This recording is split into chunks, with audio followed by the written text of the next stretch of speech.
From the podcast that gets you from where you are to where you want to be, escaping the drift, this is The Weekly Drop with John Gafford. No matter what platform you're watching or listening to us on, make sure you like, subscribe, and comment. And now, The Drop. Welcome, everybody, to The Weekly Drop. My name is John Gafford, and like it says in the opening, man, I am here to get you from where you are to where you want to be.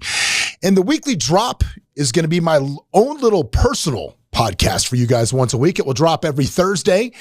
It is just going to be me, not the long form podcast you're used to, the interviews with the thought leaders and great people that we bring through the studio. But this is just going to be me in here for about 15 minutes once a week, talking about something that's important to me that I think is going to help you. And this is going to be the first installment of that. So this week, there's a lot going on in the world, but I think nothing captured the attention of America more this week than obviously the massive hurricane that was barreling through the Gulf towards the state of Florida. And as I watched that, you got to understand something. Number one, I was born and raised in the state of Florida. I am Floridian by birth, even though I've lived in Nevada now for 20 years. I will always, at my heart, be a Floridian.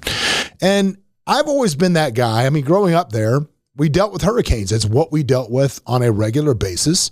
It was just part of life. And I'm the first guy to say like, hey, let's get a bottle of booze, fill the bathtub up with water, and let's ride this thing out. And if you're wondering why you fill the bathtub up with water, it's so if the water goes out, you can flush your toilets with the water that's in the bathtub. That's why you do that. But I was always that first guy. But as I was watching this storm come through the Gulf, and I was like, man, this is going to be bad. And a place that I laid my head for a really long time and considered home was Tampa, Florida.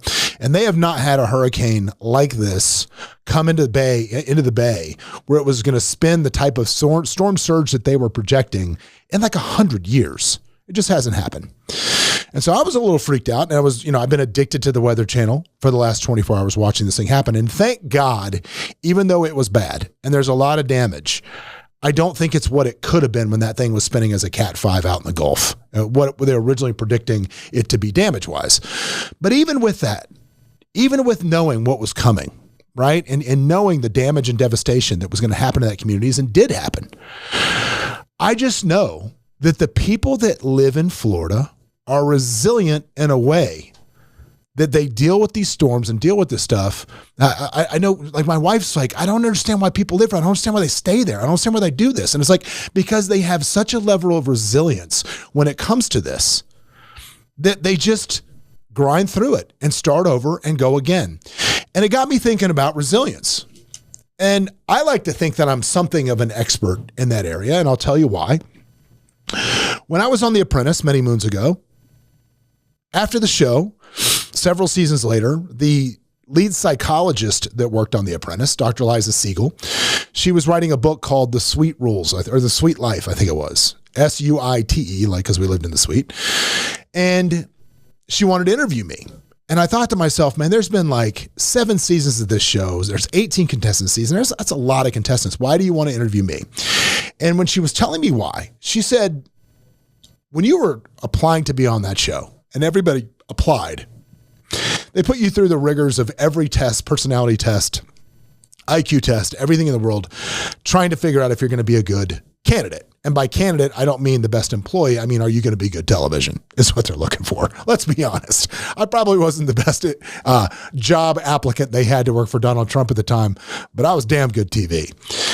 And they put us through all these tests. And she said that out of all of those contestants that tested, and she was the one administering this stuff and reading the results and going through them, I tested higher in resilience than any other contestant, period.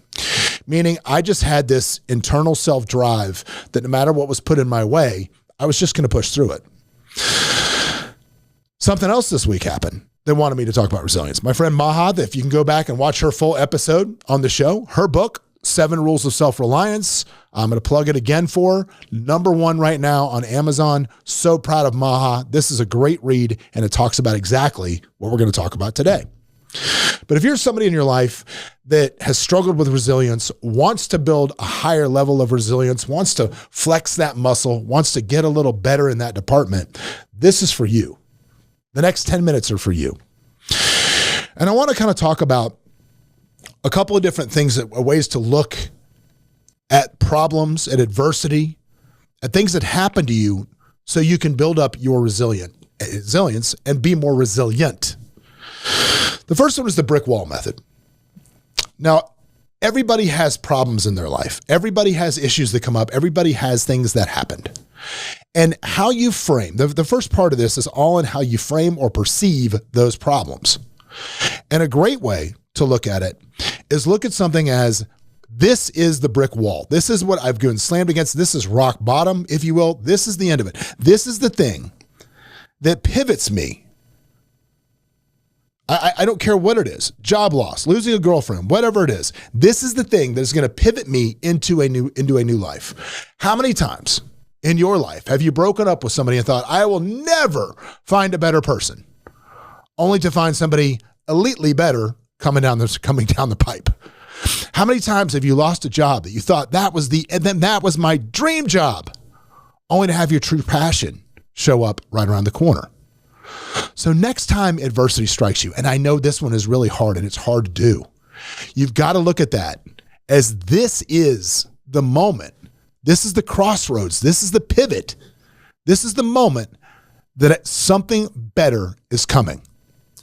And there's research to back this up. If you look at life this way, there's absolutely research. There's another book, in addition to Maha's, called Mastering Life's Greatest Challenges by Stephen Southwick and Dennis Charney, that shows that if you hit adversity face on, overcoming this rewires your brain, and it's like working out. It's like building a muscle.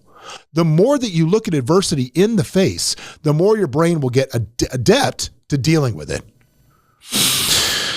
The second thing I'm going to talk about, and this was we are all on social media. We scroll like crazy. We see a million things. We see a million things come down the pike. This was something that I saw Alex Hermosi say now 4 weeks ago that stuck with me. And it was a 20-second clip. And for me to have something stick to me like that, it's pretty profound. And what he said was, when I have a problem or I have a challenge, I look at this as a story that I'm going to tell later. And in my story, I am the hero. I am always the hero in the story. And the challenges, the problems, the adversity, whatever it might be, that is the dragon. And the bigger the dragon, the bigger the story, the bigger the hero. So embrace your challenges, embrace your problems, embrace that adversity. You are the star of your own movie. Everybody else is a bit player. Everybody else is a supporting actor or actress in your particular movie. So take charge of that and understand when these problems arise, this is going to make one hell of a story that I can tell later. And you have two choices of what that story is going to be. It's either going to be the whoa, poor is me story. And we all know people like that. And they don't have too many people to tell those stories to because people run from them. Or you're going to have the listen to how deep a shit I got into and how amazing I was for getting out of it. And that is a story that inspires people. They love to hear that. So be on the hero's journey. Understand that. This is your story. Embrace your challenges because it's going to make a wonderful, amazing story again. The next thing I'm going to talk about is the power of small wins. Just the power of one small win a day. Now, I've talked about this openly before on the podcast. I've talked about it openly in here, which is I suffer from seasonal, you'll call it, depression. And when I say seasonal, I don't mean in wintertime I get depressed or springtime I get depressed. I mean, I will just, my wife and I call it the funk. And it just kind of comes on randomly at different times throughout the year. It'll just hit me. And for no reason at all, I just kind of go into a funk. And I have programmed myself to understand that that's temporary. B, it's just something that's happening. But I have got to summons all of my willpower and all of my energy on each day when I'm really in the middle of that. And I focus on getting one thing done. If you are at a place where the world seems overwhelming, where your task list seems never ending, where you are just flat overwhelmed, I promise you, if everything doesn't get done today, nothing bad is going to happen. Like, I was trying to remember it before I started doing this podcast earlier today. There was a movie, and I don't remember what it was. If this story sounds familiar to you, please share in the comments on YouTube what the movie was, because I could not recall it. But there was a movie where a guy was an actor or a screenwriter, and he was trying to get something done. He was trying to get a screenplay sold, or a part in a movie. I don't remember exactly which one it was. And this guy worked his ass off. He went to every meeting. It was just grinding and grinding and grinding. And he finally got to a place where he said, you know what? Fuck it. I'm going to take a road trip. I'm going to go out on my own. I'm going to do my own thing. And I'm just going to forget about this for a while. And he left his phone at home and took off. And then what happened in the story was, like, one agent called, and then he didn't call him back because he wasn't there. And then all of a sudden they're like, well, what do you mean he didn't answer? You didn't call me back. So then another agent heard that and they're like, well, he didn't call him back. Who's he working with? So so his phone starts blowing up, because that's, I guess, how Hollywood works, where the less available you are, everybody wants you. And it blew up.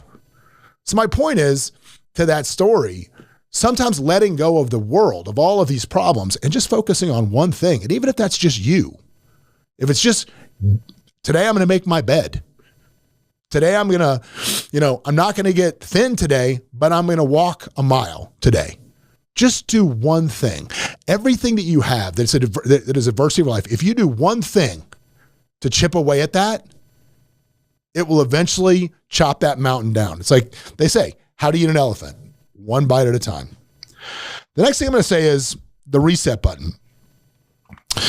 I love the reset button. And what I mean by the reset button is, Tony Robbins at UPW does a thing where he gives you your move, and he gives you your power move, where he says, like, he does this whole exercise where you go through and just, you feel like your best feeling, and you can feel it like a pebble in the palm of your hand, and then you make a power move, and it immediately changes your physiology and it changes your psychology. I'm going to give you an easier way than that. There's triggers in your life, anchors that have happened to you through your life, and I'll prove it right now to you. Every single person listening to this podcast, when you smell fresh cut grass early in the morning, it triggers a memory for you. I don't know what that memory might be. It might be you rode horses as a kid. It might be whatever. For me, it's going to the golf course with my father as a kid.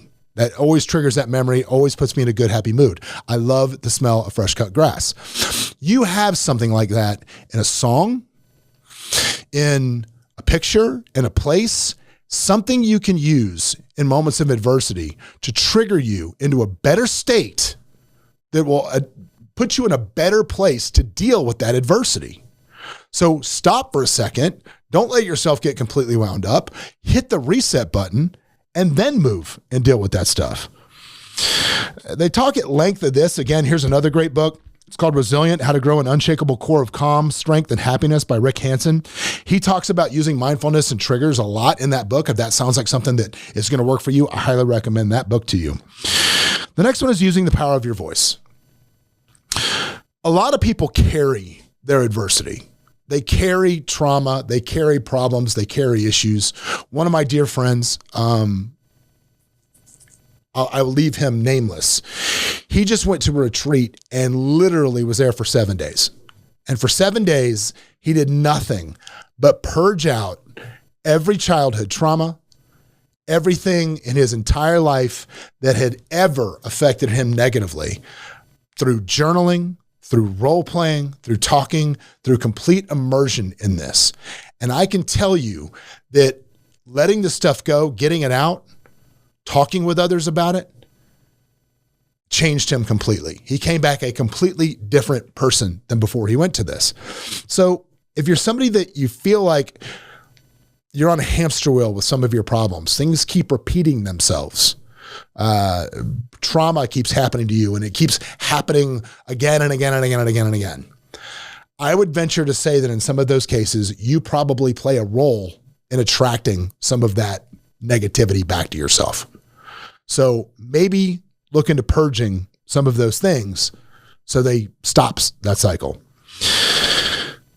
And again, for me, always the best way to overcome adversity and build a high level of resilience is you don't have to do it by yourself. Social support and having a good support network around you, even if it's just a good friend, your spouse. I always tell people who you're married to is more important of a business decision in the long run than your business decisions is. Having somebody that supports you in those decisions and helps you through that stuff is so important. So if you're trying to go through your problems by yourself, that's also a mistake. Build resilience by using the strength of others that care about you and love you and will help you through those tough times. Man, that's what I got for this week. I hope you guys love that stuff. I hope it makes you more resilient. I hope it helps you. If you dig this, again, please like and subscribe. I'll be dropping little mini podcasts like this every single week on Thursdays, but don't forget to listen to the main podcast. Comes out every Tuesday with some of the most amazing guests on the planet coming through the studio. We'll see you next week. What's up, everybody? Thanks for joining us for another episode of Escaping the Drift. Hope you got a bunch out of it, or at least as much as I did out of it. Anyway, if you want to learn more about the show, you can always go over to escapingthedrift.com. You can join our mailing list. But do me a favor, if you wouldn't mind, throw up that 5-star review, give us a share, do something, man. We're here for you. Hopefully you'll be here for us. But anyway, in the meantime, we will see you at the next episode.